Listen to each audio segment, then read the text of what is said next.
Ramayana, Part 19, Towards Chitrakoota. Next morning, they continued their journey. They crossed a vast forest and travelled towards Prayaga. On the way, Sri Rama said, Sita, what fate is this? How much you have to suffer? You were born a princess and were brought up tenderly and married me because I was a prince. But now you have to wander in the forest. You who used to lie down on a mattress of swan's down have now to sleep under a tree.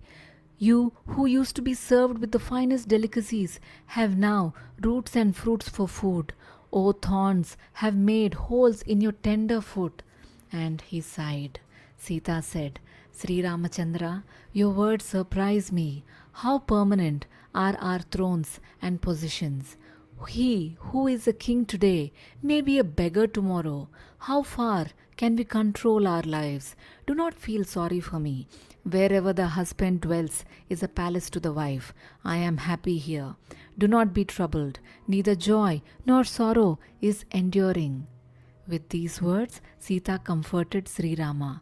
Rama, Sita, and Lakshmana reached Prayaga. Prayaga is the holy place where the Yamuna and Ganga meet.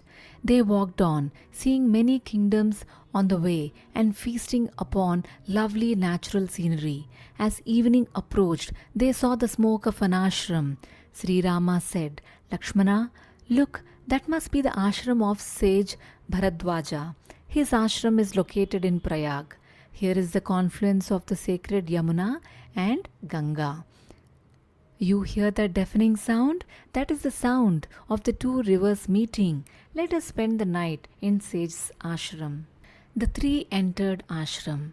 They went up to Sage Bharadwaja and paid their respects. They introduced themselves to him. He blessed them. He offered them fruits and invited them to stay there that night. He then said, Sri Rama, stay on in this ashram.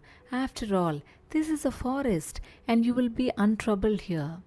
Sri Rama replied, Great sage, I am grateful to you for your generosity, but this ashram is near Ayodhya. If people come to know that we are here, they will start visiting this place, and that will disturb the serenity of the ashram. So, we have decided to stay in a distant but convenient location. If there is such a place, be pleased to tell us. The sage reflected for a moment and said, There is a mountain some 10 haridharis from here. It is known as Chitrakoota. There are several ashrams there. There are hills and rivers in that region. Towards the north of the mountain flows the Mandakini. The region is rich in flora too. Bears and monkeys move about freely. It is a beautiful mountain. The tapas of many rishis has sanctified the place. You can dwell there. The region abounds in elephants, peacocks, and deer. Rivers flow in that mountainous region.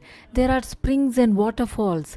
All in all, it is an enchanting place. The sage's description made Sri Rama, Sita, and Lakshmana enthusiastic.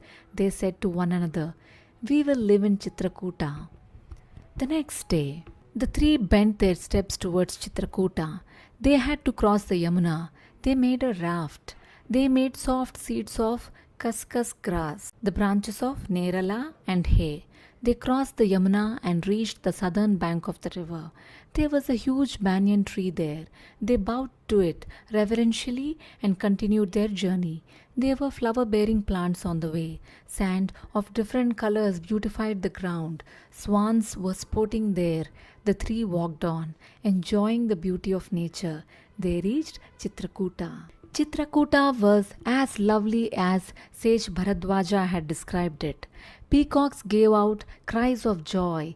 Variegated flowers wafted sweet scent. The surrounding mountain ranges, rivulets, cascades heightened the beauty of the forest. It was as lovely as Nandanavana, the celestial garden.